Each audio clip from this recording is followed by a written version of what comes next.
Senhoras e senhores, boa noite. Sejam muito bem-vindos a mais uma atividade da União Brasileira das Associações de Técnicos, a UBATEC. Hoje teremos a professora Gabriela Pouso falando do poço ao posto. É uma visão geral da exploração de petróleo até a entrega nas refinarias.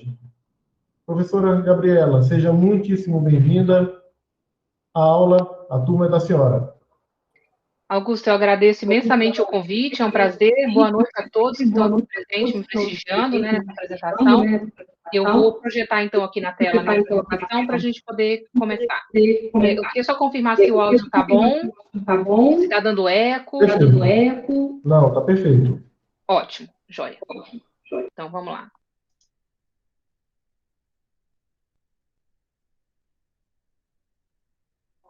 Para eu poder compartilhar a tela aqui com vocês, o ideal é eu compartilhar a minha tela mesmo, não é isso?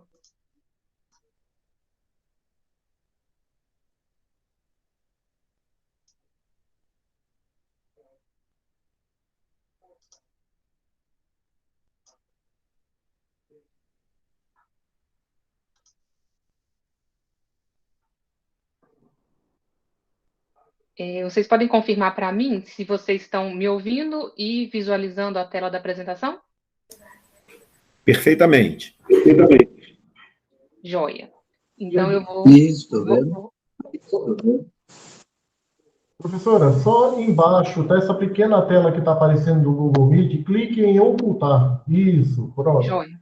Perfeito. Joia. Então, vamos lá, vamos começar. Mais uma vez, boa noite a todos os presentes, né? Obrigada aí pela presença de vocês. A apresentação que eu vou trazer hoje, ela é uma pincelada, né? Uma visão geral de toda a atividade envolvendo a exploração e produção de petróleo, né? Ou seja, do poço de petróleo até o posto de gasolina, mas sabendo que, claro, o petróleo tem contribuições maiores do que apenas combustível, né? Assim, existem vários derivados e produtos que são advindos de processamento do petróleo, além da gasolina, do diesel e dos combustíveis, né?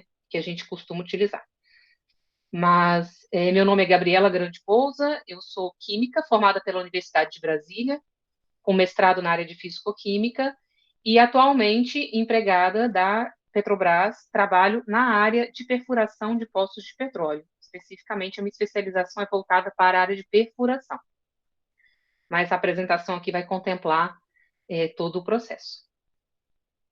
Então, o sumário dessa apresentação se resume ao histórico, né, a um breve histórico, na verdade, e vamos para a parte de prospecção até a distribuição.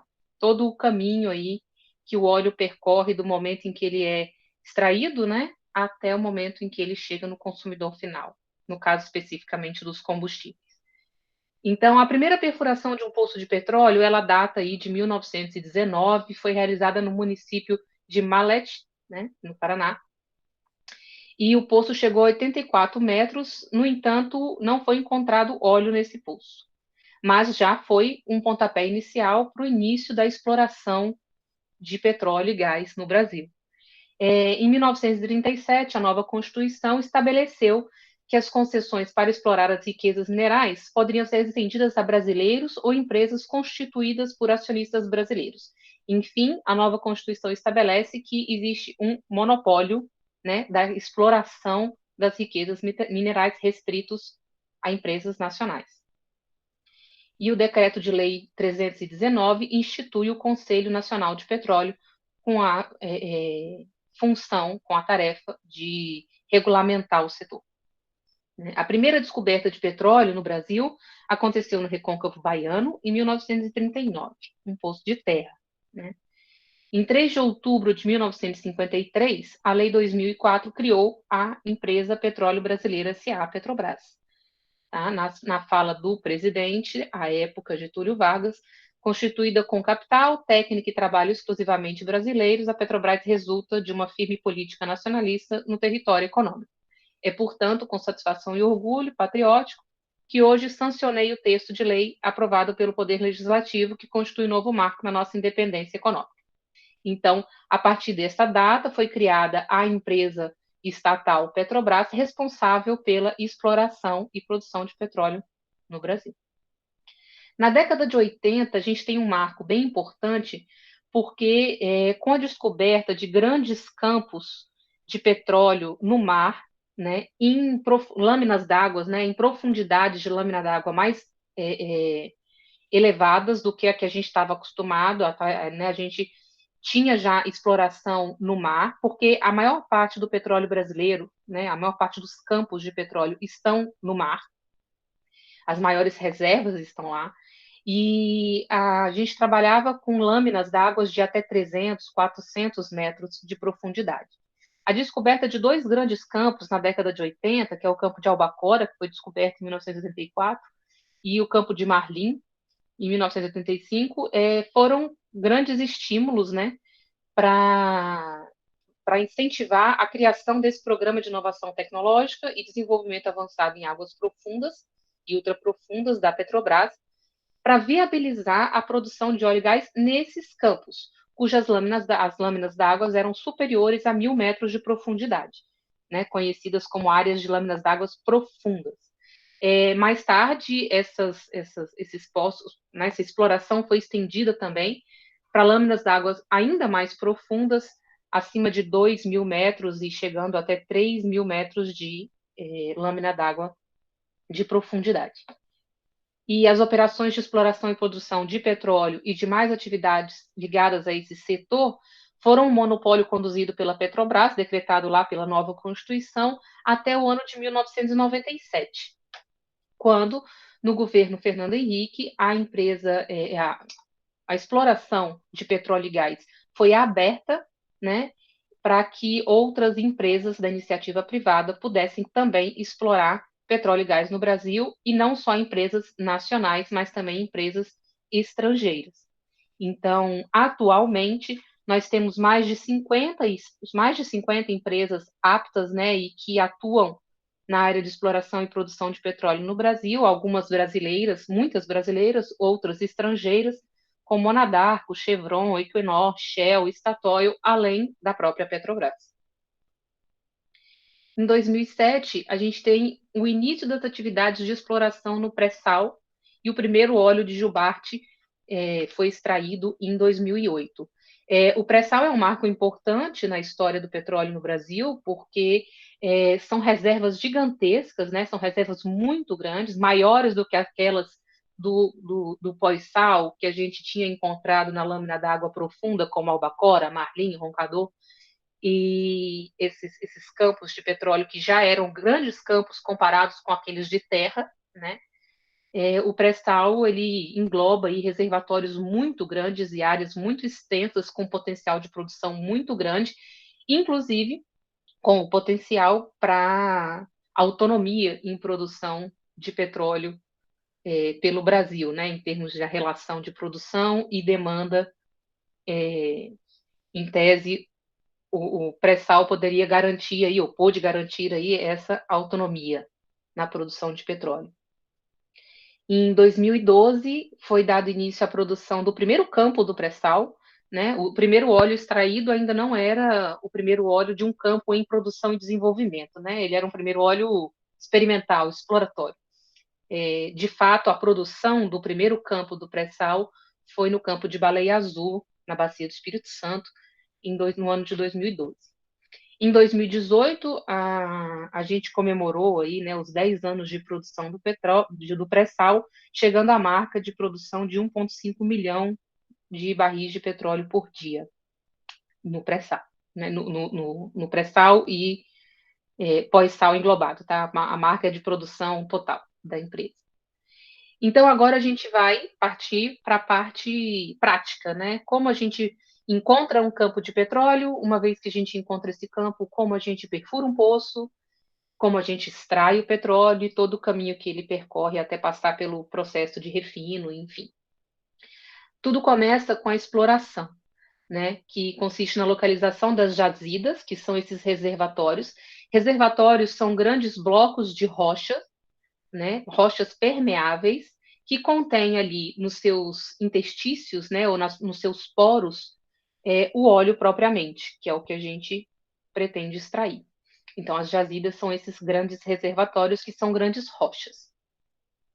A geologia atua no estudo da superfície e das rochas, né? Não só das rochas reservatório, mas de todas as rochas que estão presentes no caminho que você vai percorrer até chegar no seu objetivo, que é o reservatório ou a rocha que contém o óleo.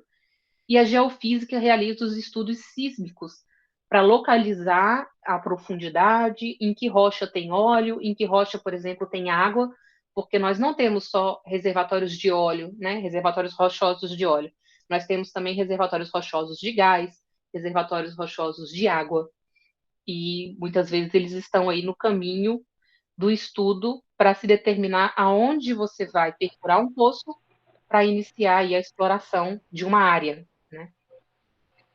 Então, essas são as funções aí dos geólogos e geofísicos dentro de uma empresa de exploração de petróleo, né?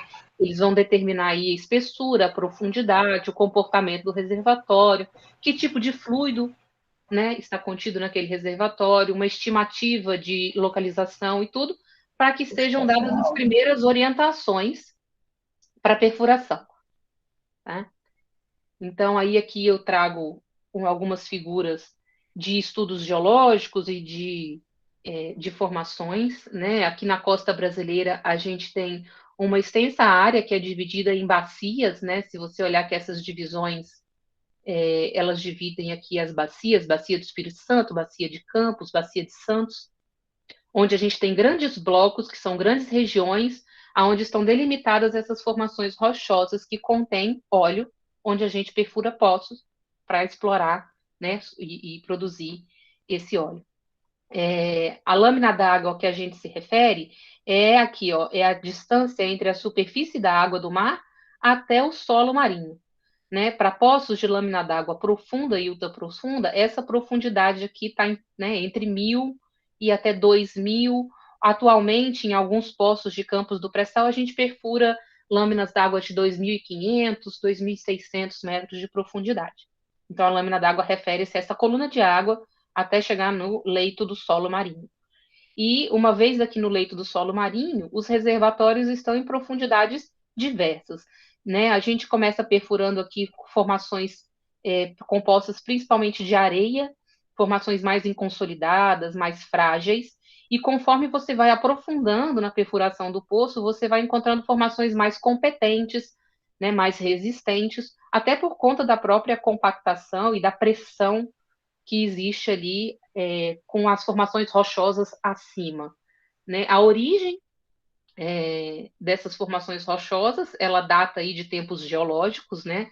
Que são deposições de material orgânico, deposições de materiais rochosos, material resultante de evaporação dos oceanos, né? Do movimento ali das rochas e das placas que movimentaram as formações e formaram e compuseram esse conjunto de rochas aí, né? O que a gente chama de pós-sal corresponde à camada de sedimentos que se acumulou e aonde foi gerado o petróleo após a evaporação de um grande oceano que deu origem a uma grande camada de sal.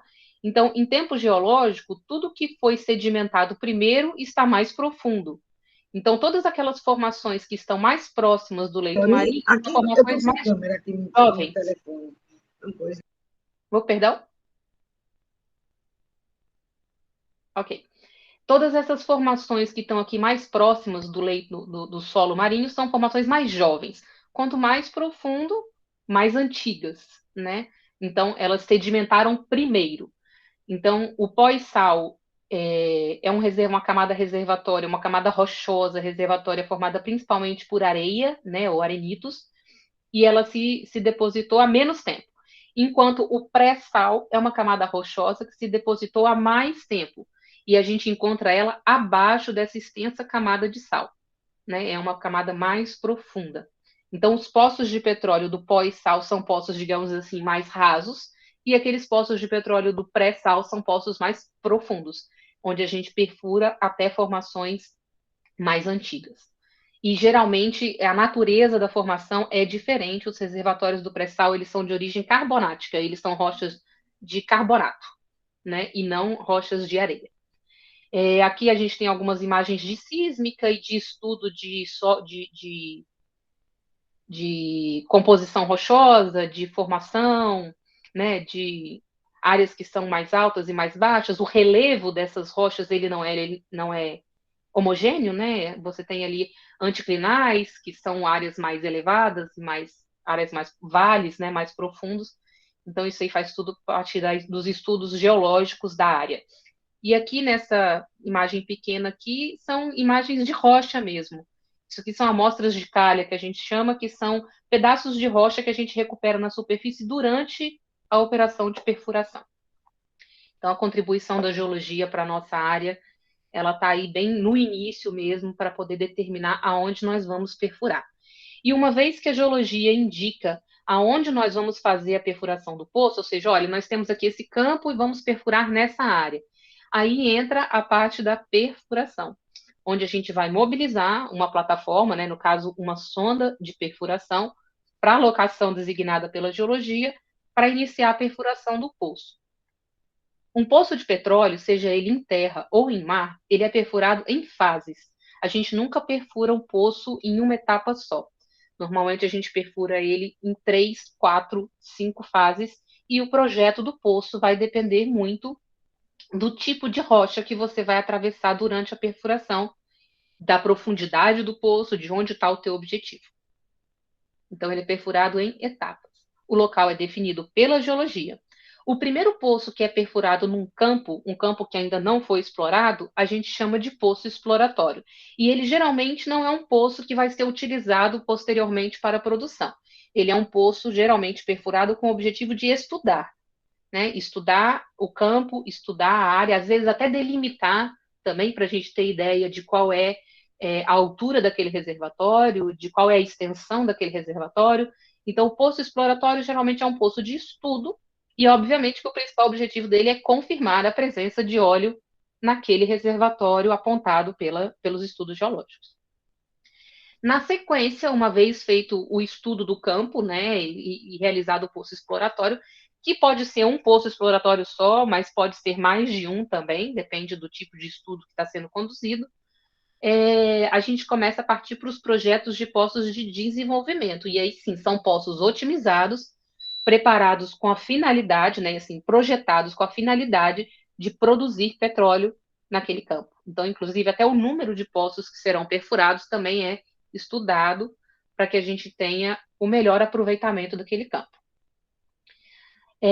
Uma vez que os poços de desenvolvimento já estão perfurados e produzindo, a vida útil do campo ela vai caindo, né? Assim, a vida do campo ela vai caindo conforme o óleo vai sendo produzido. A gente vai depletando aquele reservatório. Toda vez que você retira o óleo, alguma coisa vai ter que entrar no lugar, né? E aí você não consegue. A recuperação do óleo contido na rocha, ela não é 100%. Então, muitas vezes você precisa de perfurar poços injetores, que são poços que você perfura ali na área, com o objetivo de injetar água, normalmente é água, para empurrar óleo remanescente no reservatório e aumentar a produtividade e a vida útil daquele poço, daquele campo, daquela área. Esses são os principais tipos de poços de petróleo de poços que a gente perfura num campo. Né? Primeiro os exploratórios, depois os poços de desenvolvimento, e conforme o campo vai ficando velhinho, a gente vai precisando dar um empurrãozinho para ele, furar os poços injetores para aumentar a nossa recuperação. Agora eu vou falar da área que eu de fato domino dentro de toda essa cadeia. Eu trabalho especificamente na área de perfuração de poços de petróleo. Já trabalhei com perfuração de poços em terra, mas em poucas oportunidades. Eu trabalho efetivamente na perfuração de poços offshore, né, poços no mar. E a minha especialidade, né, a minha área de especialização é em fluidos de perfuração e completação, que é o assunto que eu vou trazer aqui para vocês agora. Quando a gente vai perfurar um poço, a gente desce uma broca, né, conectada por uma coluna, que é um tubo, até uma torre de perfuração, que é uma torre rotativa. Então, a gente trabalha com perfuração rotativa. Existem outras formas de você perfurar um poço, não só de petróleo, mas todo outro tipo de poço. como, por exemplo, perfuração por percussão, em que você perfura, você faz um poço, né, usando pancadas, né, dando com percussão mesmo, com batidas. No nosso caso, a gente trabalha com perfuração rotativa, com o uso de uma broca.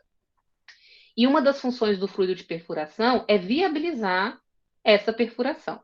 O fluido, ele, do mesmo jeito que para você furar um poço de água, você também precisa de um fluido de perfuração, normalmente água, que em contato com a própria formação, com a própria rocha que você está perfurando para fazer um poço de água, por exemplo, ele vai incorporando aquela água e formando uma lama. Durante muito tempo, o fluido de perfuração na indústria de petróleo e no meio da perfuração foi chamado de lama, justamente porque os fluidos iniciais que a gente sempre utilizou para perfurar os poços costumavam ser, na verdade, uma mistura de água com a própria rocha, com a própria argila das formações que estavam sendo perfuradas. Hoje em dia, não. Hoje em dia, a gente já trabalha com fluidos formulados e preparados nos tanques, nas sondas, com aditivos para garantir uma série de qualidades ao fluido, para que a gente tenha uma estabilidade do poço. Enfim, vou mostrar aqui para vocês. Então, a tudo aquilo que escoa chamamos fluido. E o fluido de perfuração, especificamente, é o fluido circulante usado para tornar viável uma operação de perfuração de poço. Algumas das características que a gente deseja que esse fluido tenha. Ele tem que ser quimicamente estável, né? Porque se ele for um fluido que tem instabilidade química, ele pode degradar, ele pode reagir de alguma maneira quimicamente com a formação ou com algum fluido do poço e te causar algo indesejado. Então, ele tem que ser um fluido quimicamente estável, né, resistir ali às condições que ele vai ser submetido, aceitar bem tratamentos físicos ou químicos que sejam necessários ao longo do processo, porque a perfuração é um processo dinâmico, né? Ele tem que ser bombeável, possuir custos compatíveis com o empreendimento, dado os custos de uma operação de perfuração de um poço de petróleo no mar, os custos efetivos do fluido em si, dos aditivos químicos, da composição dele, do preparo, eles são relativamente pequenos, mas os custos sempre devem ser considerados, né? Por exemplo, quando você parte para poços que são mais simples, como poços de terra, em que os custos envolvidos são menores, o custo de fluido tem que ser compatível com o empreendimento. As funções desse fluido. Como eu disse para vocês, a gente perfura, né, com uma coluna, um tubo conectado a uma broca, e é essa broca que vai ser responsável pela maceração, pela destruição ali, né, ou escavação das rochas, para que a gente possa aprofundar esse poço e chegar no nosso objetivo. Então, uma das funções do fluido é passar por esse tubo que está conectado à broca e chegar ali na broca para resfriar, limpar, já que a gente vai ter ali um contato e um atrito constante da broca com a rocha, e lubrificar a broca. Então, essas são funções principais do fluido, né? Eu trouxe aqui duas imagens de broca. Nem todas as brocas são assim, tá? Esse é um tipo de broca, que é um tipo de broca que a gente chama de tricônica, formada por três cones que giram entre si, né? Assim, que podem girar livremente. Então, conforme você rotaciona a broca, esses cones eles giram. Eles possuem aqui insertos, como vocês podem ver, eles possuem esses insertos aqui, que são responsáveis por triturar, né, macerar ou destruir a rocha e permitir que a gente avance perfurando um poço, né, avançando ali, fazendo. O pessoal da geologia fica muito chateado comigo quando eu tento colocar isso numa linguagem mais acessível, mas basicamente a broca é responsável por abrir um buraco no chão, né? E ela possui esses jatos, porque a broca ela fica conectada a um tubo oco, né? Que a gente chama de coluna de perfuração. E aí o fluido vai passar, o fluido é responsável por passar por esses jatos. E aqui eu tenho uma foto do fluido sendo bombeado, né, através de uma broca, mostrando aqui que é esse jato aqui que vai ser responsável por resfriar essa broca, já que ela está em atrito constante com a formação, com a rocha. Ele vai ajudar a limpar, né, principalmente quando você tem formações que são muito reativas e que hidratam né, e que são muito moles, por exemplo, né, essas formações elas vão grudando na broca e elas atrapalham o desempenho da perfuração. Então, o fluido saindo com pressão e também pela própria composição do fluido que você usa, você consegue ajudar na limpeza dessas brocas e você aumenta a vida útil dela para perfuração, além de lubrificar. E vocês vão ver aqui mais para frente que essa pressão que vocês observam aqui, né, com que o fluido sai pelos jatos da broca, ela é extremamente importante para uma outra função do fluido, que é a limpeza do poço, ou remover os detritos da perfuração. Conforme a rocha, a broca vai avançando na perfuração, são gerados sólidos, são gerados cascalhos, pedaços de rochas triturados pela própria broca. E se esses cascalhos, se esses pedaços de rocha, se esses detritos de perfuração permanecerem lá no fundo do poço, eles vão impedir que você avance, porque eles vão prender a broca, eles vão acumular. A broca vai ficar ali retrabalhando um sólido que já foi cortado e simplesmente é impossível que você avance, né, na sua perfuração se você não remover esses sólidos que estão sendo gerados com o atrito da broca com a rocha. Então, esta é uma função primordial do fluido de perfuração, que é remover esses detritos. A remoção inicial desses detritos, que acontece ali na cara da broca, é justamente dada por essa pressão com que o fluido sai pelos jatos da broca. É ele o responsável por erguer, levantar os cascalhos e as rochas que estão sendo produzidas durante a perfuração. Né? Então, você tem aqui, né, o dente da broca, a rocha, e esse atrito, esse contato da rocha com a formação vai gerar os cascalhos, né? E aí, com essa geração de cascalhos, o jato da broca, né, o fluido passando pelo jato da broca, vai levantar esses cascalhos para que eles possam ser levados até a superfície. Então, a função do fluido, além de remover os detritos da perfuração ali no momento em que eles são gerados, é também carregar esses cascalhos para fora do poço.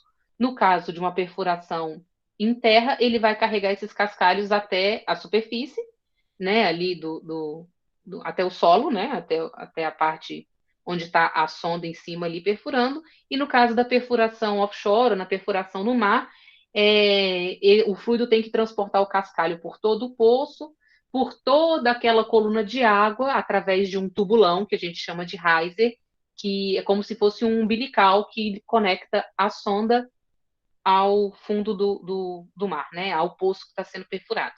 Então, transportar os cascalhos até a superfície, lá na sonda, onde eles vão ser separados e vão receber uma destinação final, para que a gente possa voltar com um fluido limpo e livre de sólidos de volta para o poço. Então, está aqui uma imagem que ilustra o jato de fluido que está saindo aqui pela broca. Ele levanta os cascalhos que estão sendo gerados, né, aqui durante o avanço da perfuração. E como ele é um fluido circulante, ele também carrega esses sólidos lá até a superfície, tá? A gente trabalha, uma das coisas que a gente tem que avaliar constantemente durante uma operação de perfuração é justamente se esse processo de transporte dos cascalhos até a superfície está acontecendo de forma eficiente. E a gente mede a eficiência de transporte de cascalho, né, pela diferença entre a velocidade de retorno e a velocidade de queda. Como o cascalho está sendo erguido pelo fluido, né, você tem aí uma tendência de que o cascalho decante, que ele volte para o fundo do poço. Então, a tua velocidade de retorno, ou seja, a velocidade com que o fluido carrega esses sólidos, ela tem que ser necessariamente maior do que a velocidade com que eles caem para você ter uma limpeza efetiva do poço. Tá? Então, quando a gente tem uma velocidade de retorno dos sólidos maior do que a velocidade de queda, a gente está com uma boa limpeza. Quando a gente tem uma velocidade de queda menor, a gente tem acúmulo de cascalho, de sólidos dentro do poço, que é indesejado, e a gente tem uma situação de má limpeza de poço. Outra função do fluido é que ele permita a separação desses cascalhos quando chegar na superfície. Digo isso como? O fluido ele tem que ser quimicamente estável, como eu mencionei anteriormente. Por que que ele tem que ser quimicamente estável? Se o fluido reagir demais, né, ou se o fluido tiver algum tipo de interação muito forte com os sólidos da formação, pode ser que esses sólidos se dispersem no fluido de uma tal maneira que eles sejam incorporados na composição do fluido. E quando ele chegar lá na superfície, não vai ser possível separar esses sólidos do fluido e eles vão ser incorporados. Isso vai gerar um fluido com propriedades indesejáveis. Um fluido muito viscoso, um fluido que talvez a gente não consiga mais bombear, que pode pluguear as passagens, que pode entupir um jato de broca, que vai aumentar demais a perda de carga durante o caminho que o fluido faz quando é bombeado. Então, o fluido ele não deve interagir sobremaneira com os cascalhos que estão sendo gerados para permitir que na superfície esses cascalhos sejam separados. A separação dos sólidos ela acontece na sonda, lá na superfície, quando o fluido que retorna do poço carregado de sólidos passa por uma peneira vibratória. As peneiras vibratórias que a gente usa na perfuração de poços de petróleo, elas são importadas, adaptadas das peneiras usadas na separação de minérios.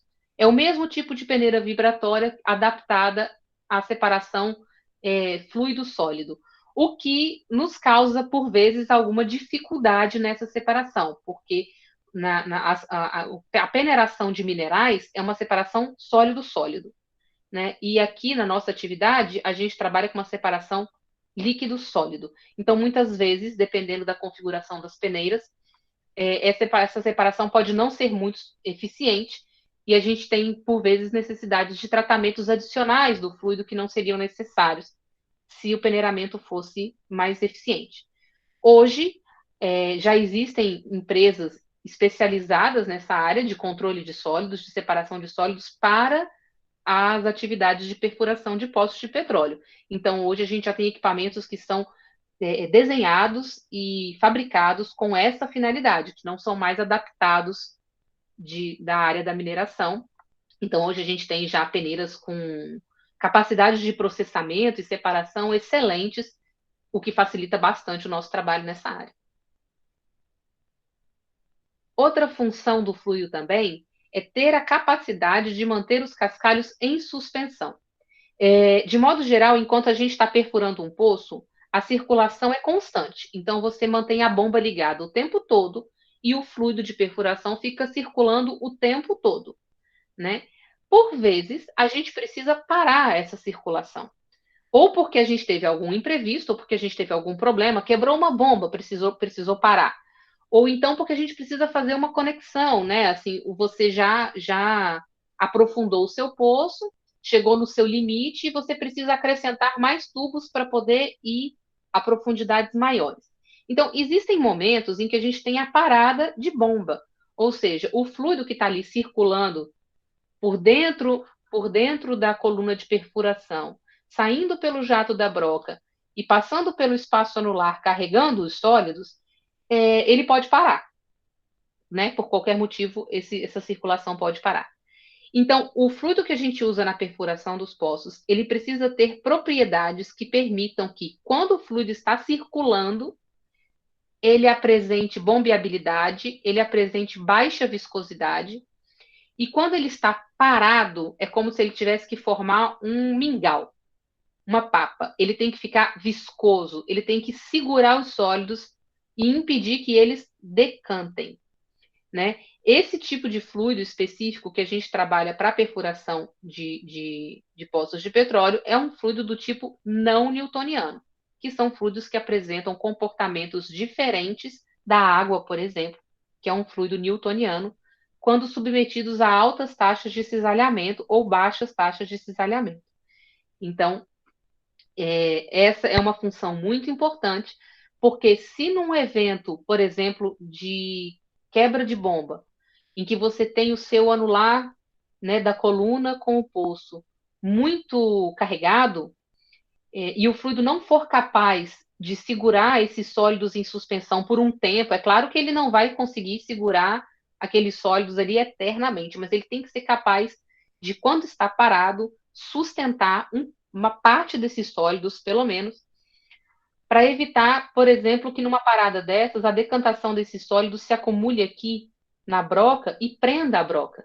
Prisões de broca são responsáveis, muitas vezes, até por perda de pulso. Às vezes a broca prende, ela acunha e prende de uma tal maneira que você não tem opção que não descer aqui uma ferramenta, cortar a coluna e ir embora, porque você perdeu aquele trabalho, né? Você perdeu aquele pulso.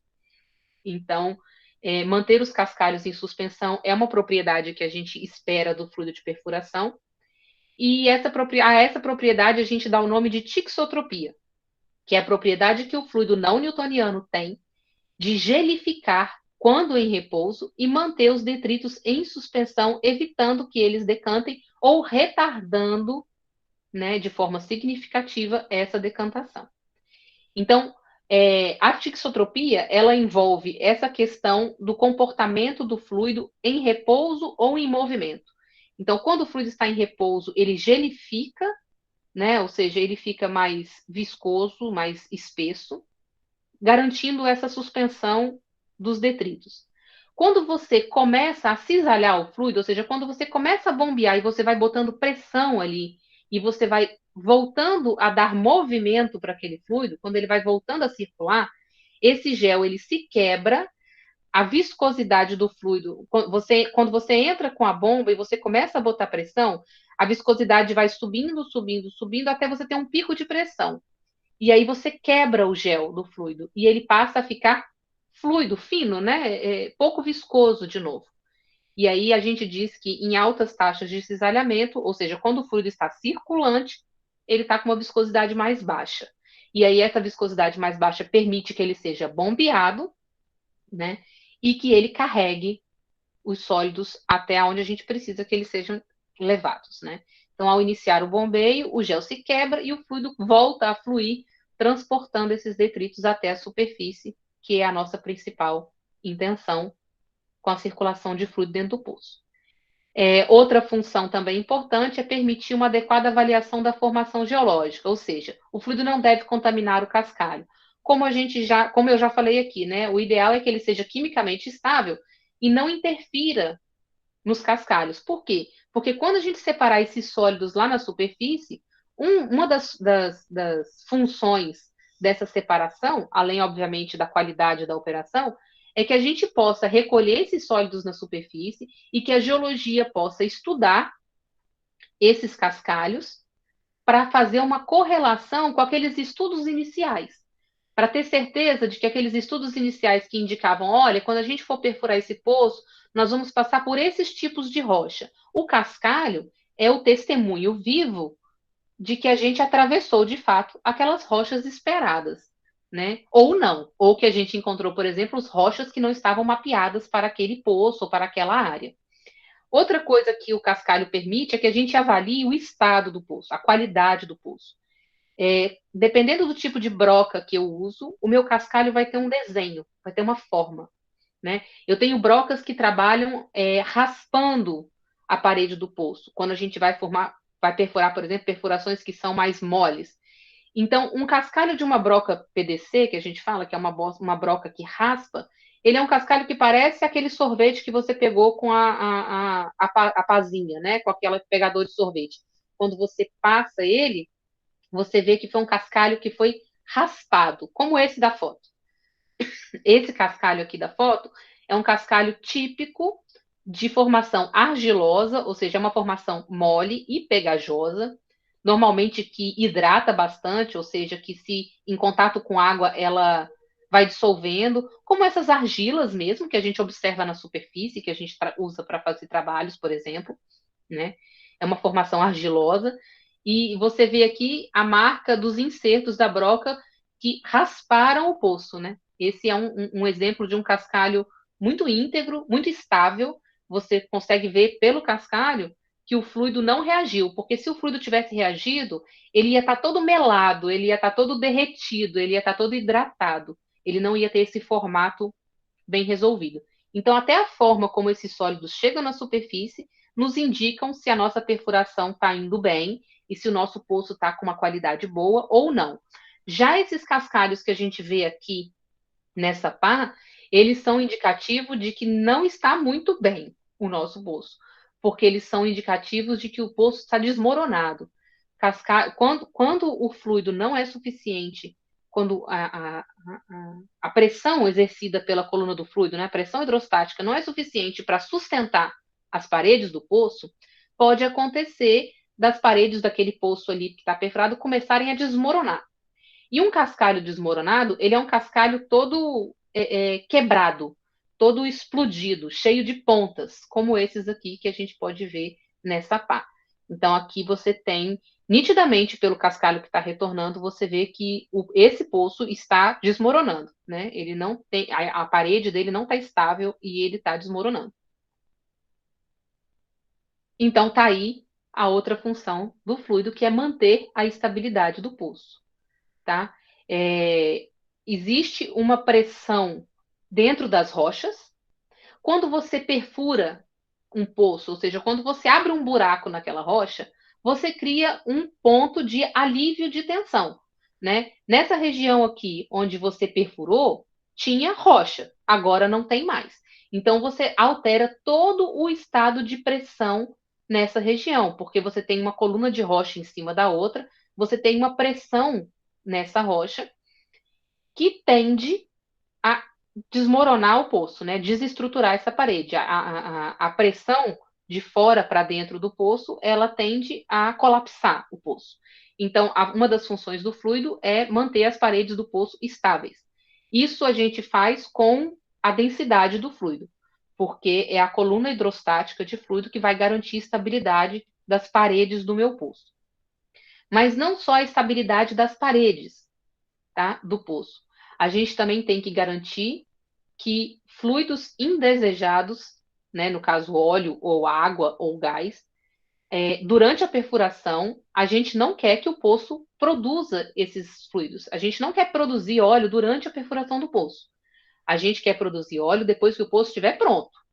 Enquanto o poço está sendo perfurado, produzir óleo é um grande problema, o maior deles, inclusive, né? Porque toda vez que a gente tem um influxo de óleo, gás ou água para dentro do poço durante a perfuração, isso significa que a gente perdeu o controle de poço e que a formação está mandando fluido para nós, quando na verdade o fluido deveria estar contido lá dentro da formação.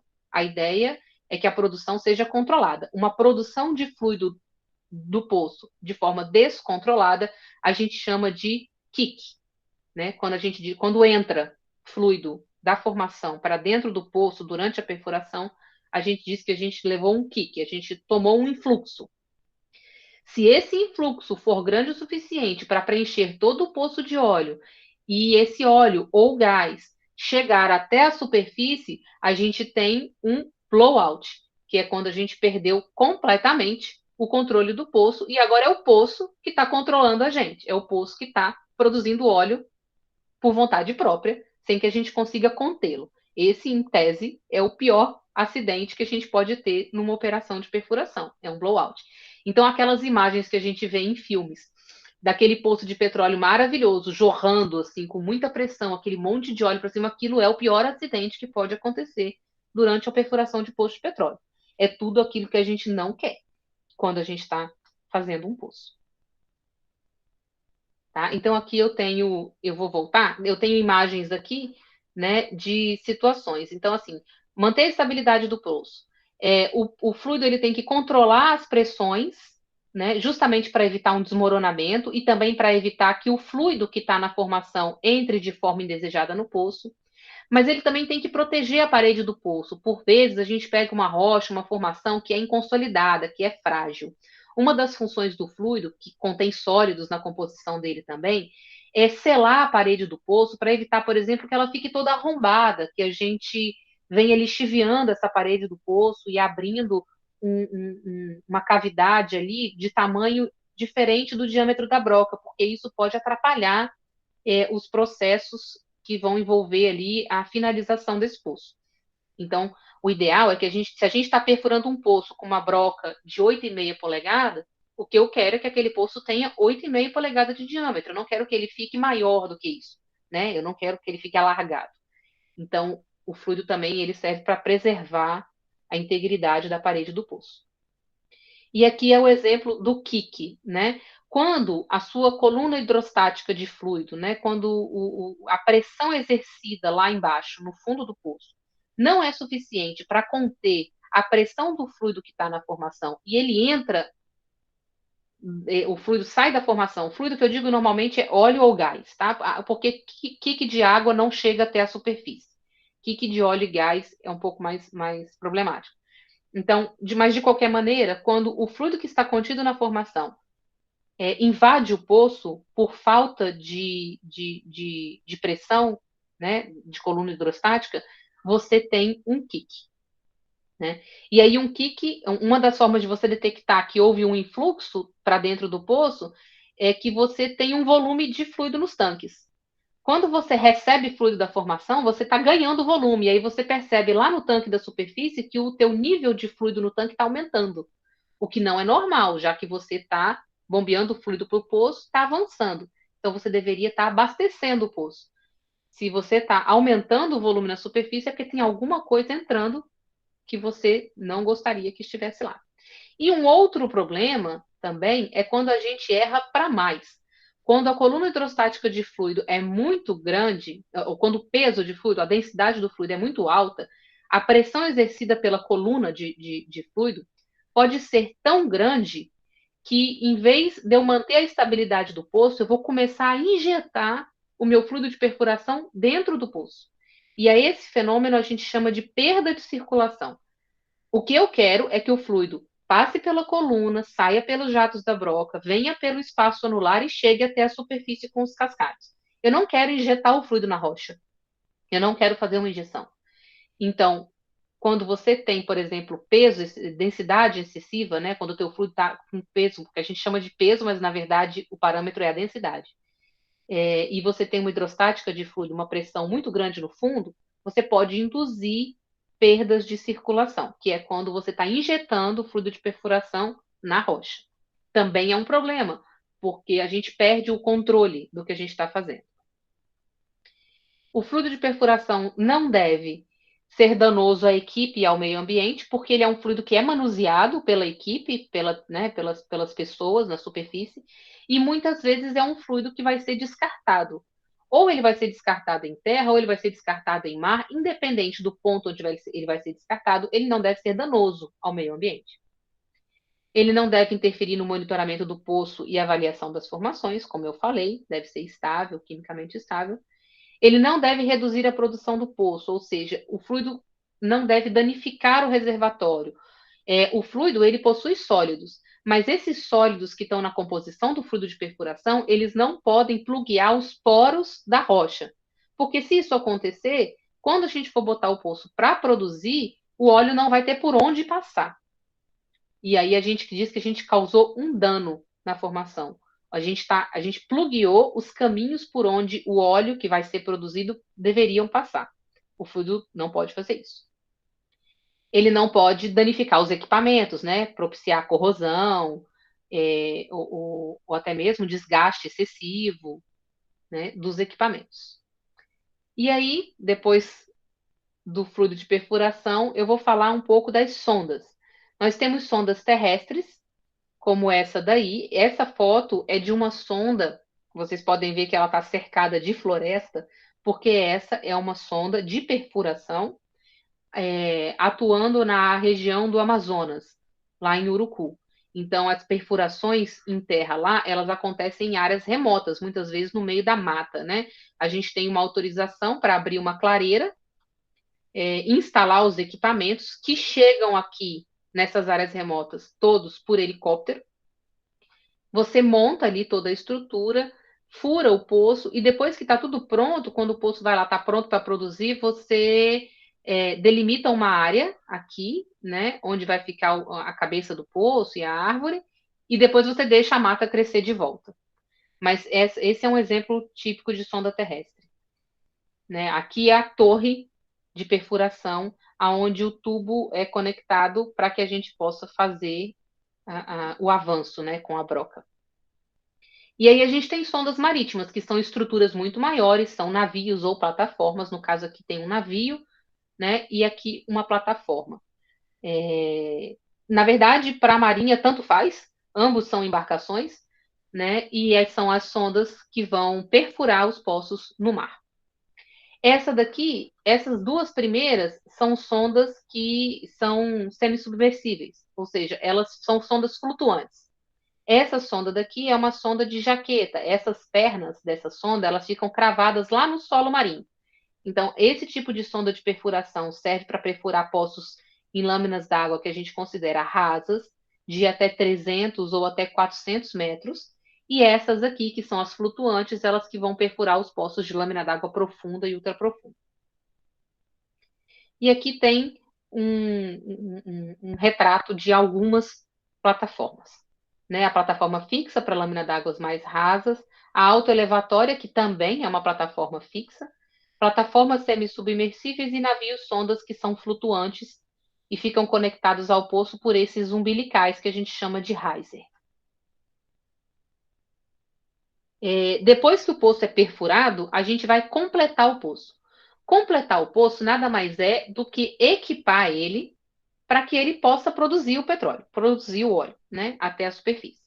Então, a gente tem alguns tipos de completação, que a gente chama de canhoneio, poço aberto ou liner rasgado.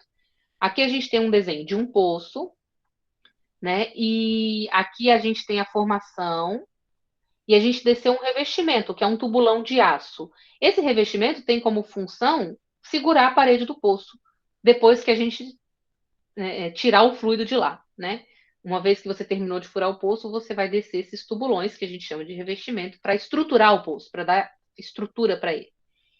E aí, aqui nessa rocha, que seria a rocha reservatório, uma das possibilidades para você expor essa rocha para que o óleo que está contido aqui possa fluir pela coluna é o canhoneio, que é você usar explosivos para fazer abrir fraturas, né? Você perfura o revestimento e abre fraturas dentro da rocha para que o óleo possa fluir, o óleo que vai ser produzido possa fluir por essas fraturas, que a gente chama de canhoneados. E aqui a gente tem outros tipos de completação, que é um poço aberto, ou seja, você perfurou e a tua formação fica lá exposta, sem nenhum tipo de contenção, sem nenhum tipo de tubulão, sem, né? É uma completação que a gente chama de poço aberto. Você perfura e deixa o poço lá do jeito que está. E ele vai produzir por ali mesmo. É um tipo de completação que a gente praticamente não faz mais hoje em dia, porque os nossos poços precisam de uma estabilidade. Outra opção é você descer um liner rasgado, que é você descer um tubulão que já está rasgado, e aí você vai produzir, o reservatório vai produzir por esses rasgos. E aqui nesse último, na letra C, é o poço canhoneado, é o poço em que você usa um explosivo para você fazer uma fratura na rocha, para aumentar a área por onde o óleo que vai ser produzido vai passar. Tá? E depois que você abriu o caminho para o óleo ser produzido, você tem que criar o caminho para que o óleo saia lá de baixo e chegue até a superfície. Então, você vai instalar nesse poço uma coluna de produção, que nada mais é do que um tubulão que vai conduzir o óleo até a sua plataforma de produção, até a superfície. Então, como eu disse para vocês, o poço é feito em fases. Então, você primeiro fura até uma determinada profundidade e desce um tubulão.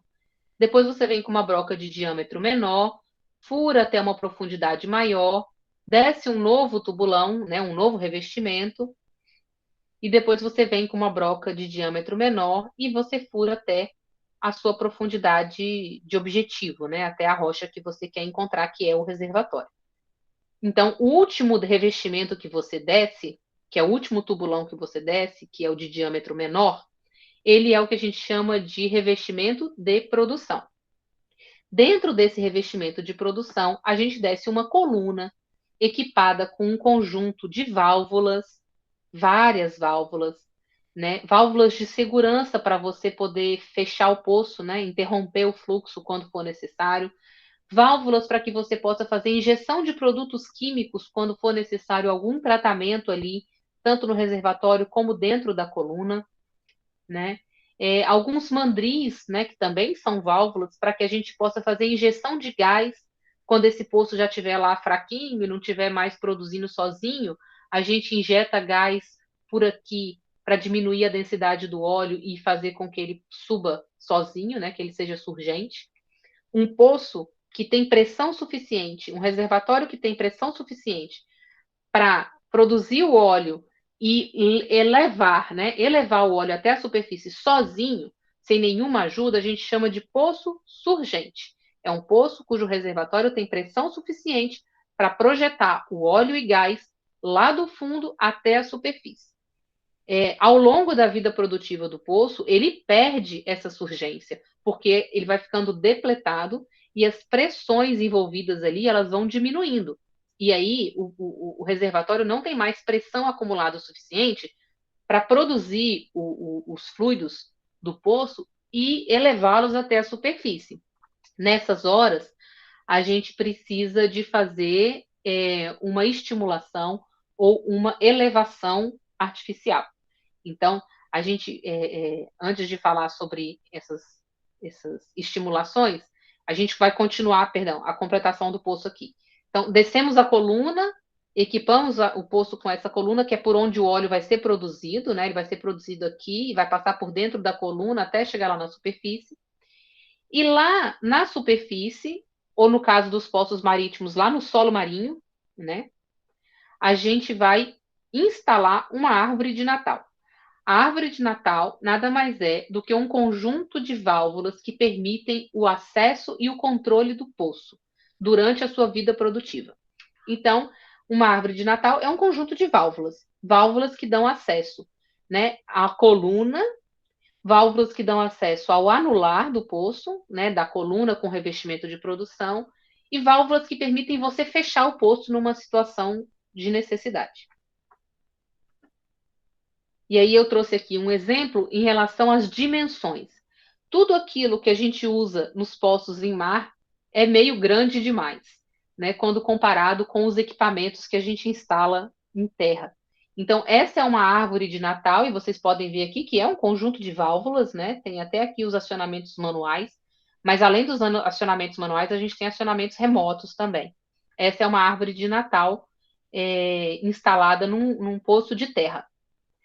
A essa árvore aqui está conectado um tubo, que é o tubo de produção, que desce até lá no reservatório para que o óleo produzido venha até aqui na superfície. E no caso aqui do poço em terra, a árvore de Natal estão ligados os tubos pelo qual o óleo vai ser levado, o óleo e gás vai ser levado até a unidade de processamento primário. E essa daqui é uma árvore de Natal marítima, para um poço perfurado no mar. Tem aqui a pessoa do lado também, para a gente ter uma ideia da diferença, né, de tamanho e de estrutura, porque quando a gente fala de segurança de poço no mar, a gente precisa de muito mais salvaguarda e muito mais robustez. Lembra que esse é um equipamento que vai ficar submerso dentro do mar, uma água salina, que pode provocar corrosão, né? Produzindo óleo e gás em ambiente com água, o que pode também gerar formação de hidratos, que são gelos de gás. Então, a árvore de Natal de um poço de mar, ela tem que ser um equipamento muito robusto, muito confiável e com muitas redundâncias, né, para garantir que a gente, sempre que necessário, possa acioná-la. E aí sim, depois que o meu poço já está produzindo há muito tempo ali, ele começa a ficar velhinho, pode ser que eu precise de métodos de elevação e escoamento, ou seja, métodos para que o fluido que está sendo produzido lá embaixo, o óleo ou gás, chegue até a superfície. Como eu disse, o poço surgente é aquele que tem pressão suficiente para mandar para cima o óleo e o gás. Quando ele não tem, a gente lança a mão de métodos de elevação artificial.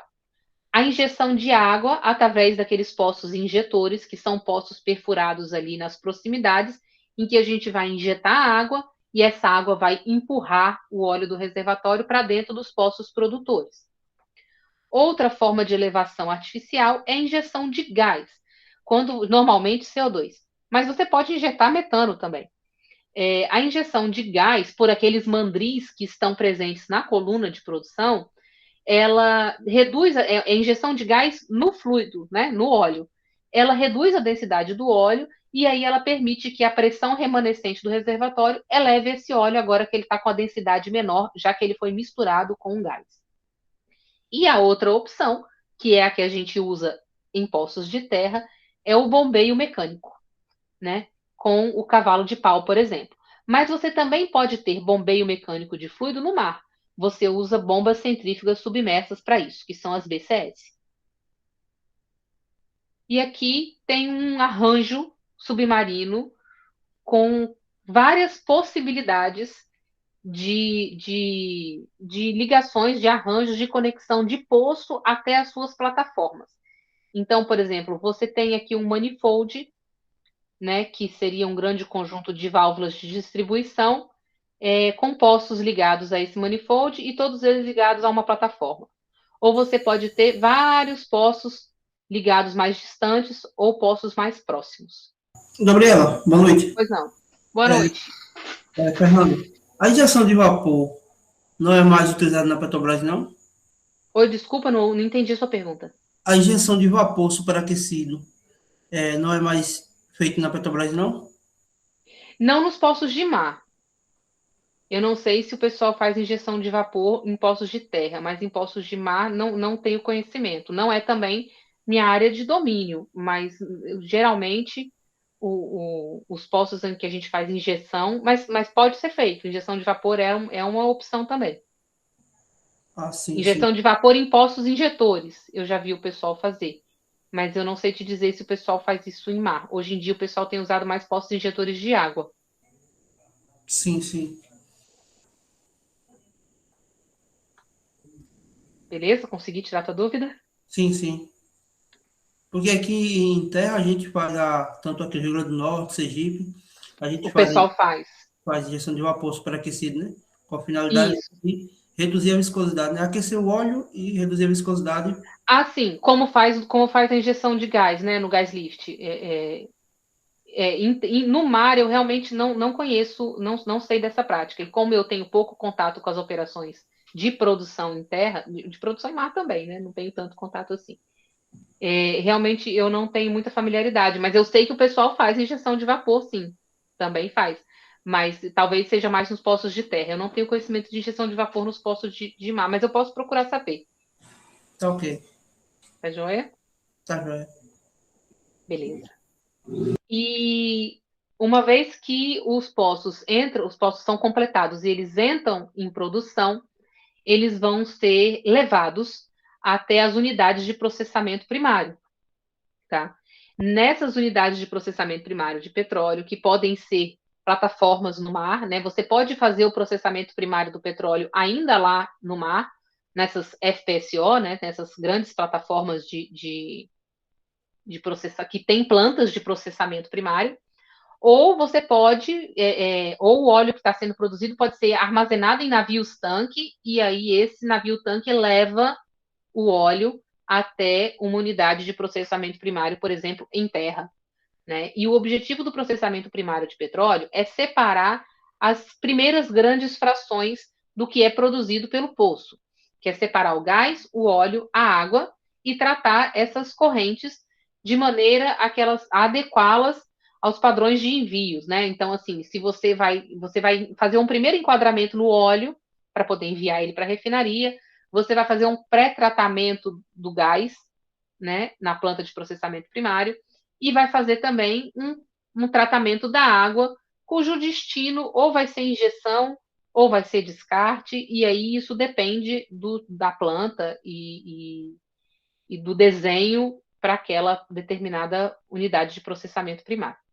E aí, como eu disse aqui em resposta ao colega, a gente aqui, né, após o início da produção, da vida produtiva do poço, processamento primário e todos os desdobramentos que vêm após a produção, já ficam aí bem fora da minha área de atuação. Então, me desculpem aí de antemão se eu não conseguir responder a todas as perguntas sobre processamento primário, refino, de fato não é a minha especialidade. Então, encaminhado para o processamento primário, os fluidos produzidos vão passar por separadores, que podem ser bifásicos ou trifásicos. Os separadores bifásicos, eles vão separar a fração gás líquida. E aí, na fração líquida, você vai ter água e óleo. No separador trifásico, você tem uma separação também entre o óleo e a água, né? Aqui, um exemplo de um separador bifásico. Você tem a entrada, uma corrente de entrada, onde você tem o líquido e o gás. Você tem seções de separação primária, que são anteparas, que vão fazer aquela primeira, mecanicamente mesmo, vão provocar uma segregação do gás e do líquido. Essa separação gás-líquido, mecanicamente, ela é uma separação mais, digamos assim, rápida e mais fácil do que quando você vai separar líquido-líquido, né? E aí, dentro do processador, ali dentro do separador bifásico, você tem seções de aglutinação para você ter a possibilidade de decantar ainda frações líquidas que estejam agregadas ao gás, que está segregado ali dentro do separador, né? E aí você vai ter a separação aqui, né? A remoção do líquido por uma saída, enquanto o gás vai sair por outra região do separador, né? Você tem ali diferenças de densidade, você tem diferenças, inclusive, de interação entre gás e líquido que permite essa separação. No separador bifásico, esse líquido aqui, né, que fica acumulado na parte baixa, os separadores eles podem ser horizontais ou verticais, tá? Esse aqui é um horizontal, mas tem vertical também. A diferença vai ser o caminho que a corrente vai fazer, mas o princípio de funcionamento é o mesmo. É uma separação mecânica, né? É uma separação física, um processo de separação físico entre gás e líquido. E você tem separadores trifásicos, em que você vai ter um conjunto de anteparas e você vai ter uma estrutura dentro do teu separador com um vertedouro, né? Onde você vai manter a fração líquida recuperada em repouso para que haja a segregação do óleo e da água, né? O óleo menos denso que a água vai para a superfície e, como você tem um vertedouro aqui, o óleo vai sendo acumulado, né, num outro compartimento separado do separador trifásico. O gás fica aqui, né, que é admitido dentro do separador. Ele se separa, se desprende, passa, aqui no caso está passando por um desumidificador, né, para tirar um pouco de água do gás, e devolver essa fração líquida para essa fase acumulada aqui na parte baixa do processador. O gás sai pela saída destinada a ele. O óleo vertido, separado por decantação da água, ele passa por esse vertedor e aí você tem dois pontos de remoção de líquido. Um ponto de remoção de água e um ponto de remoção de óleo de dentro do separador. Dentro de um separador trifásico, você também pode aplicar corrente para otimizar a separação óleo-água, né? São os separadores eletrostáticos que a gente fala, né? Você pode aplicar uma corrente para aumentar a eficiência dessa separação óleo-água aqui no separador trifásico. O gás natural que é recuperado nos separadores, ele também precisa passar por um processamento. Geralmente, o gás natural ele é composto principalmente, em sua grande parte, de metano. Mas existem outras frações mais pesadas, né, que pode ir aí até o hexano, e essas frações elas acabam sendo separadas nesse processamento do gás natural. Além disso, pode haver também presença em pequenas quantidades de gases de outra natureza, que não de carbono, como água, nitrogênio, alguns gases inorgânicos ácidos, como H2S, CO2, e esses gases precisam ser removidos, assim como essas pequenas quantidades de água também precisam ser removidas do gás. Então, o vapor de água ele é um contaminante preocupante, porque teores elevados de água no gás podem causar problemas operacionais, como corrosão e formação de hidratos, e deixar o gás fora de especificação para uso. Então, a remoção de água é um processo importante no processamento do gás natural. Né? O gás natural ele vai passar por um condicionamento, que é esse conjunto de processos que ele vai ser submetido para poder remover esses componentes indesejados, os contaminantes, para atender às especificações de uso. Tá? Alguns desses processos, os principais deles aqui, são a dessulfurização, o adoçamento, que consiste em você remover gases que contêm enxofre na composição. No caso do gás natural, o comum é você ter a presença de pode ter a presença de H2S, que é um gás de natureza ácida, e o CO2, que também é um gás de natureza ácida. Esses processos de remoção de gases ácidos são realizados com aminas, né? Ou separações por membrana, isso vai depender do tipo de planta de processo que você tem, como ela está montada. E os processos de desidratação normalmente acontecem por absorção, né? É utilizado muito os glicóis para remoção de água, porque a interação da água com os glicóis, seja o monoetileno glicol, trietileno glicol, dietileno glicol, ela é muito forte. Então, você passar o gás por esse meio absortivo ajuda, né, faz a remoção da água e da umidade do gás.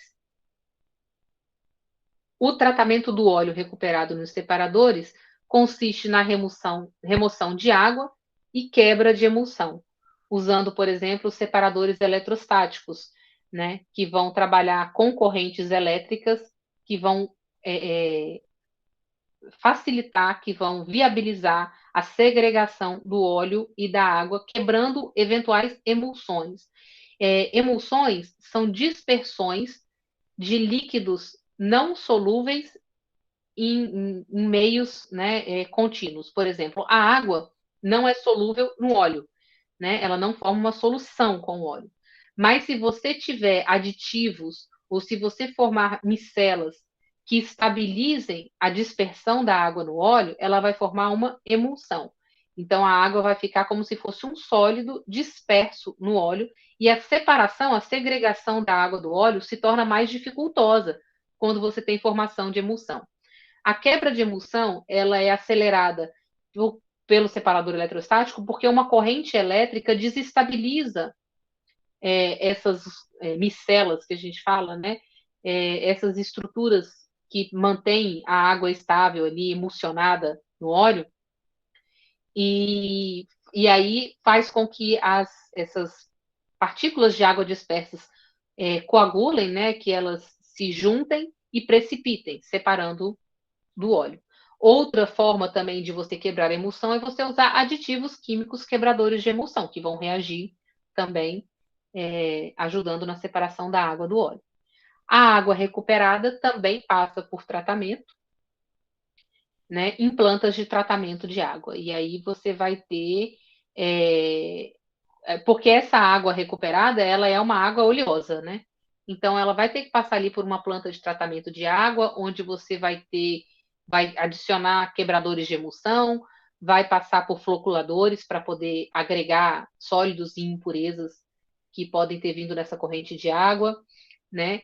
Vai fazer uma separação ali, uma segregação física também, porque uma vez que você passar por um separador eletrostático ou que você adicionar né, produtos químicos quebradores de emulsão, o óleo vai se separar. Então, gás e óleo que eventualmente sejam recuperados dessa água oleosa vão passar por um queimador ou vão ser recuperados para voltar para o processo, no caso do óleo, o gás geralmente é queimado, e aí a água com o TOG, que é o teor de óleo e gás, né, enquadrado, ela vai ser reaproveitada para algum processo, seja ele para injeção, seja ou até mesmo para descarte, ou para resfriamento, ou para uso em outros equipamentos. Isso vai depender do tipo de enquadramento que a água vai ter depois de passar por esse processo de tratamento. Aqui tem uma planta de processo instalada num navio, que a gente chama de FPSO, antes de ir para o refino, mas a gente também tem plantas de processo, né, unidades de processamento primário em terra, né, nos postos de terra também tem. É o mesmo, assim, digamos assim, em termos de equipamentos, são basicamente os mesmos equipamentos, são separadores atmosféricos, plantas de tratamento com amônia, plantas de tratamento com filtros, né, separadores de membrana. É uma estrutura semelhante, a diferença aqui é que essa estrutura está estabelecida em uma unidade marítima. Uma vez que o óleo passa pelo processamento primário, ele vai para o refino. E aí, lá no refino, o petróleo bruto, que chegou com todas as suas frações de carbono, né, das menores até as maiores cadeias misturado, vai passar por um processo de refino que, de forma bem resumida, consiste no aquecimento do petróleo, né? As diversas frações de petróleo, elas têm composições químicas, né, cadeias de carbono com tamanhos diferentes. E, em decorrência dessas composições diferentes, os pontos de ebulição, ou seja, a temperatura em que ele muda de estado, ela é diferente para cada fração, para cada grupo. Então, a ideia do refino é você separar essas frações do petróleo por meio do aquecimento. Então, aquelas frações mais leves, com cadeias carbônicas de tamanho menor, elas vão se desprender, né, passar do estado líquido para o estado gasoso a temperaturas menores, e dentro da coluna de destilação, essas frações elas vão passar, porque elas permanecem no estado gasoso por mais tempo, por serem mais leves, e aí elas vão passando por dentro da coluna de destilação até, né, perder energia e voltar ao estado líquido, ou não. No caso dos gases, eles vão sair como gases, lá no topo da coluna de destilação. As frações mais pesadas, elas vão passando por esses pratos, né, que a gente tem dentro da coluna de destilação, e vão perdendo energia, até voltar ao estado líquido. Aquelas que têm o ponto de ebulição menor vão voltar, vão conseguir subir, né, na coluna de destilação até pontos mais elevados, até que elas condensem e vão sendo separadas nas diferentes alturas dos pratos da coluna de destilação. Então, aqui, nessa parte de cima, né, a gente separa os mais leves, que são aqueles compostos de carbono com cadeias menores, e conforme a gente vai chegando aqui nessa parte de baixo, a gente vai recuperando as frações mais pesadas. Nem todas essas frações são de interesse. Então, muitas vezes, a gente pega frações que são removidas em algumas etapas ali, né, em algumas partes da coluna de destilação, e passa por unidades de processamento para aumentar a produção daquela fração que é de interesse. E aí é por isso que cada refinaria, ela é otimizada para produzir uma determinada fração em maior quantidade. Então, se ela é uma refinaria voltada para a produção de diesel, você vai ter ali reformador, você vai ter unidades de alquilação, processos de coqueamento, craqueamento, para você otimizar e produzir em maior quantidade aquela fração que você deseja. E aí aqui eu tenho uma faixa, né? Geralmente aqui os gases são compostos que vão possuir aí até 4 carbonos. A fração da nafta está ali na faixa de 8 carbonos, assim como a gasolina, né? Com diferenças aí se você tem insaturações ou não tem insaturações. A fração de querosene está ali na faixa de 12 cadeias com aproximadamente 12 carbonos. 16 carbonos ali entra no diesel, né? A faixa do diesel, a faixa do óleo lubrificante já são cadeias mais longas, o que inclusive confere ao óleo lubrificante, ao gasóleo pesado e aqueles resíduos de coque e frações mais pesadas, que além disso que são mais viscosos, e essas frações do piche chegam a ser quase que sólidas, justamente por serem cadeias carbônicas extremamente longas, né? Alguns processos que existem dentro do refino são a destilação atmosférica e a vácuo, né, que serve para separar as frações do petróleo. O craqueamento, que é justamente você quebrar moléculas maiores para obter moléculas menores que estão dentro das faixas desejadas, como a gasolina e outros destilados. A polimerização, que é quase que o contrário, né, quando você pega cadeias carbônicas, compostos menores, e você combina eles para formar cadeias maiores para chegar naquela faixa que você deseja otimizar a recuperação, por exemplo, gasolina com alto teor de octano. A alquilação, que é você fazer a combinação de moléculas também, no intuito de maximizar a produção de frações desejadas. Dessulfurização, que é retirar esses compostos de enxofre, que muitas vezes são compostos ácidos, que vão afetar ali a qualidade do teu produto, da tua fração recuperada. Dessalinização e desidratação, que é retirar água e sal, né, geralmente por meio de aquecimento e uso de catalisadores, também para evitar efeitos danosos da presença de água e sal nas frações recuperadas. E a hidrogenação, que tem como objetivo melhorar os produtos de refino, que nada mais é do que você fazer um tratamento com hidrogênio para você quebrar duplas ligações e obter cadeias saturadas, que normalmente vão conferir propriedades desejadas aí para a fração, principalmente da gasolina e do diesel, que são normalmente as frações mais desejadas, no caso da refinaria, que é desenhada, que é dimensionada para obtenção dessas frações. Num país como o nosso, em que o transporte rodoviário é o principal meio de transporte de carga, né, principalmente, a gente tem, eu não sei quais são as especificações de todas as refinarias que a gente tem no Brasil, mas muitas delas estão dimensionadas para a otimização da produção da fração diesel, que é o combustível mais utilizado hoje, né, no nosso sistema de transporte, principalmente de carga. E como é que a gente transporta esses produtos, né, da refinaria para o consumidor final ou para o destino final? Você tem os oleodutos. No caso de transporte de fluido recuperado do processamento primário, a gente pode transportar por navios, né, tanto os produtos que são oriundos do processamento primário, como até mesmo o óleo produzido pelo poço, mesmo quando ele não é produzido diretamente para uma FPSO. Ele pode ser produzido para um navio tanque de armazenamento e esse navio levar até uma planta de tratamento.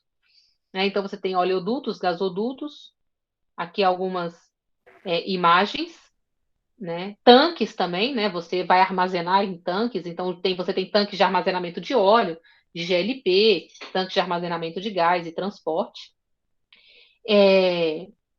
Uma empresa de transportadora de produtos, né, de processamento de óleo e gás é a Transpetro, que essas empresas de transporte e armazenamento são responsáveis pela aquisição, armazenamento, transporte e comercialização dos produtos para levar eles até o distribuidor, né, que são os postos de gasolina. E aí as empresas que são responsáveis por essa aquisição, armazenamento, transporte e comercialização do produto final, direto para nós, consumidores, são as empresas de distribuição. No caso, por exemplo, a BR Distribuidora é uma delas. E aí, aqui no final, eu vou trazer para vocês só algumas fotos de postos de gasolina mais antigos, né? Aqui um posto BR, uma foto que não foi encontrada a data, um posto ali da década de 60, um posto mais modernoso ali com aquela bomba T da década de 80, já um posto aqui em 1999. Aqui a gente tem um posto BR com uma foto tirada em 2006. E aqui um posto BR flutuante, desses que a gente encontra nas regiões onde você tem o uso intenso de transporte fluvial. Por exemplo, em Manaus, quem já teve oportunidade, quem conhece, sabe que existem esses postos flutuantes por lá. Eu não consegui controlar o tempo da minha apresentação, então eu peço perdão, porque eu não sei quanto tempo eu falei. E eu gostaria de estender aqui os meus agradecimentos ao Ubatec, né, na pessoa do Augusto Vaz, e a todos os responsáveis pela organização desse evento. Eu agradeço mais uma vez imensamente o convite e a oportunidade de falar para vocês. E agradecer aqui também todos os presentes, e se houver tempo ainda, e vocês tiverem alguma pergunta, eu estou aqui à disposição. Perfeito, professora. Mauro Sérgio, está com a mão levantada. Sua pergunta, por favor. Professora, aqui na Ilha do Fundão tem esse mesmo processo que a senhora falou, tem tudo isso aqui? Na Ilha do Fundão? Sim. Eu moro aqui dentro, eu moro aqui. O que eu sei que tem aí nas proximidades da Ilha do Fundão é o CENPES, que é um centro de pesquisa da Petrobras, e você tem a refinaria de Duque de Caxias, nas proximidades, né? Não é na Ilha do Fundão propriamente. Eu não sei se existe alguma planta ou unidade de processamento na Ilha do Fundão, não. Não conheço, realmente. Apesar de ter morado 5 anos e trabalhado no centro, né? Na parte de perfuração também, eu não sei. Eu sei que aí na Ilha do Fundão tem o CENPES. Tá bom. É o Obrigado, centro de Prof. pesquisa. Aí é um centro de pesquisa de P&D. Conheço. Isso. Obrigado. Nada. Vamos lá, gente. Quem tem mais alguma pergunta para a professora? Sei que foi uma palestra excepcional, extremamente esclarecedora, mas com certeza geraram dúvidas. Genivan, vamos lá, o pessoal da área de petróleo e gás. Vamos lá, pessoal. Professora, a senhora me disse na conversa que tivemos que a senhora tinha como provocar as dúvidas, as perguntas. O tempo é seu. Fique à vontade. Na verdade, eu até gostaria de saber se temos muitos participantes que são da área, né? Porque é claro que no encontro técnico, eu imagino que deva ter gente da área de petróleo e gás aí, pessoal que trabalha na área. Sim, Fernando, vai lá, meu amigo, pergunta. Só salientar, vai ser uma palestra bem muito conhecimento, total domínio aí. Eu que já trabalhei aí desde a perfuração em terra, né? Em terra, aqui em Sergipe, Alagoas, Bahia, na parte de fluidos também, né? E agora eu estou na planta de Bom Sucesso, aqui em Carmópolis, na planta central de Bom Sucesso, onde a gente faz todo esse tratamento com permutadores horizontais, sal, né? O tratamento eletrostático, o tratamento de água, a injeção de água, né? Esse controle de BSW, que é o teor de água no óleo, né? O TOG, controle de TOG, né? E, assim, eu fiquei triste, porque, assim, no dado momento, quando eu estava participando da reunião, eu não tive essa perspectiva de compartilhar com todos os meus amigos, que são mais de 150 profissionais que trabalham desde as coletoras, que recebem essa emulsão, né? Que recebe esse óleo e faz o primeiro tratamento, o enquadramento ali dentro daquele perfil, com TO, com sal, né? E os que trabalham aqui na de alta complexidade, porque realmente foi uma live, né? Uma grande aula, né? Um grande apanhado que é excepcional. Muito boa a live aí, muito o domínio. Eu agradeço muito, Fernando. E como eu disse a vocês, assim, a gente acaba puxando a sardinha para a nossa área de atuação, né? Então, assim, como eu atuo na área de perfuração e, mais especificamente, na área de fluidos, eu acabo puxando a apresentação para o meu lado. Mas eu entendo que o processamento primário e também a parte de refino é uma parte que gera muita curiosidade, porque são muitos processos. São muitas etapas, é muita especificidade, né? Eu tenho uma colega que entrou comigo na Petrobras, que fez o curso junto comigo, com a qual eu mantenho um contato muito frequente até, que trabalhou em Carmópolis durante muito tempo. O nome dela é Flávia Camanzi. E ela, sim, trabalhou na produção durante muito tempo, ela tem bastante conhecimento aí desses processos que eu tenho certeza que você também conhece. Então, como eu disse, ali na área de processamento primário e refino, o meu conhecimento é mais superficial do processo como um todo, né? Ele é uma visão mais geral. E dentro das áreas específicas de perfuração, eu tenho um pouco mais de domínio aí nessa área. Então, se alguém tiver mais alguma dúvida que eu possa tirar, dentro não só da minha área, mas se tiver alguma coisa aí. Mais alguma dúvida? Boa noite a todos. Eu só queria, desde já, agradecer. É Genivan que está falando. Agradecer, sim. É um momento, é como o Fernando falou. Infelizmente, nós temos muitos colegas que poderiam sugar todo esse assunto que foi passado para a gente. Só que muitos, infelizmente, ou por trabalho, ou até a questão da valorização. A gente dá valor ao que quer. Um momento como esse é um momento ímpar. Nós temos que aproveitar, e nós estamos aproveitando. Agradecer desde já ao Batec, é claro, na pessoa do Augusto Vaz, a você, Gabriela, por disponibilizar esse tempo, e nós sabemos que o tempo hoje é precioso, e transmitir para a gente toda essa sua experiência. Nós aqui, eu estou falando de Sergipe, eu conheço um pouquinho do campo aqui também, nós trabalhamos na produção, e geralmente a gente percebe, agora eu vou falar um pouquinho também, como a Gabriela falou, puxou um pouquinho a sardinha para lá, eu agora vou desviar um pouquinho a sardinha para cá. É porque geralmente tudo engloba a perfuração. Eu trabalho na produção, mas eu já passei pela pouco tempo pela perfuração. E o que nós percebemos é que a base de todo o processo vem da perfuração. Você vai fazer um controle de pulso, é todo baseado na perfuração. mesmo para a gente trabalhar, para nós trabalharmos na produção, a gente faz um curso voltado para perfuração. Muitas vezes nós temos uma dificuldade maior. Hoje não mais, porque você vai passando o tempo e vai começando a ter outra visão. Mas desde já eu só queria fazer essa participação e agradecer a você e a todos, viu? Obrigado. Muito obrigada, Genivan. E isso que ele falou é um ponto importante, que talvez eu não tenha mencionado na palestra, mas a área da perfuração, ela acaba tendo interfaces com a produção ao longo da vida produtiva do poço, porque, por vezes, são necessárias intervenções que a gente chama de workover, que são intervenções em que a gente entra, a gente, que eu digo, o pessoal que trabalha na perfuração e manutenção de poços, para fazer a manutenção de poços que estão em produção. Boa parte dessas manutenções podem ser feitas pela equipe da produção, e são feitas.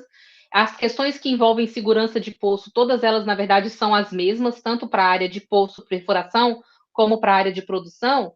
As questões envolvendo segurança de poço, como, por exemplo, controle do poço, de fato, são as mesmas. Positivo. Né? São as mesmas. E, muitas vezes, a gente tem esses processos de interface entre a produção e a perfuração quando a gente trabalha na manutenção dos poços, né? Dos poços tanto marítimos como terrestres. A perfuração, de vez em quando, vai lá fazer alguma operação específica, uma desincrustação, um tratamento químico, uma remoção de hidrato, né? E agora a gente está tendo muitas operações de abandonos, né? Poços que já estão com a vida encerrada e que a gente tem que fazer um abandono definitivo. Eu, particularmente nos últimos anos, eu tenho trabalhado em bastante projetos de abandono de poços. Inclusive, recentemente, estou participando do projeto participei do descomissionamento dos poços de cação, né? E do abandono dos poços de cação. Foram 13 poços abandonados também na região Nordeste, e agora Piranema, que o pessoal tá fazendo uma grande campanha de abandono de poços em Piranema, que aí já é tipo o adeus, né? O poço acabou, vai abandonar e vamos embora. Aqui em Sergipe também está acontecendo muito. São muitos poços que estão fazendo o abandono, o arrasamento, na verdade, e abandonando. Exato. Fernando, a aula está sendo gravada. Amanhã estou disponibilizando no YouTube. Aí eu mando para vocês o link para você disponibilizar para o pessoal, tá certo? Tivemos, como eu disse no início da live hoje, temos um pessoal muito disperso. A live de projeto fotovoltaico acabou agora há pouco. O que era para ser 1 hora levou quase 2 horas então temos atividade então eu tô até mais ou menos com a minha 1h30 tá tranquilo, de falatório.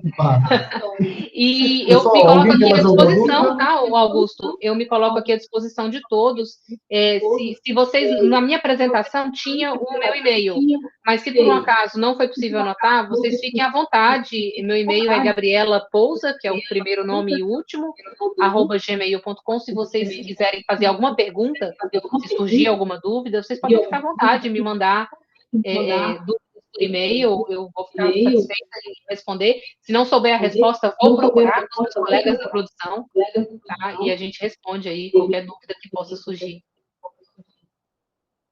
Excepcional. Professor Silaí Cabral, por favor, faça os agradecimentos à professora Gabriela Pousa. Está sem som. Está sem som. Gabriela, muito obrigado aí pela sua palestra, foi maravilhosa, esclarecedora, nos manteve atento aí na sua demonstração. Quero agradecer também ao Batec, em especial ao Augusto Vaz, que tem sido incansável na procura dessas palestras, cursos, tudo para engrandecer a nossa categoria de técnico, né? Muito obrigado, tá? Opa, mais uma vez eu que agradeço o convite, foi uma honra e um prazer passar esse tempo aqui com vocês. Professora Gabriela, eu gostaria de agradecê-la muitíssimo a todos aqui presentes que dedicaram parte da sua noite a estar aqui a aprendermos mais um pouco, porque realmente o assunto hoje foi completamente diferente daquilo que a maioria está acostumado, realmente é um aprendizado total. Então, gostaria muitíssimo de agradecer à senhora, em nome também do professor Wilson Ponciani, que infelizmente não está podendo participar porque ele está em viagem. Ele entrou no início, mas teve que se ausentar. Muitíssimo obrigado, senhora. Muitíssimo obrigado a todos, meus amigos. Até a próxima. Amanhã temos novos eventos, tá? Vamos aqui o nosso calendário. Amanhã, pela manhã, já temos o curso de fotovoltaico, tá? Que vai iniciar às 8 horas da manhã. À tarde, às 15h30, o segundo treinamento da Prisma, agora com cabos com fibra ótica. Teremos também o Catálogo Nacional de Cursos Técnicos como atividade para amanhã, tá? E a capacitação técnica e uso de novas tecnologias.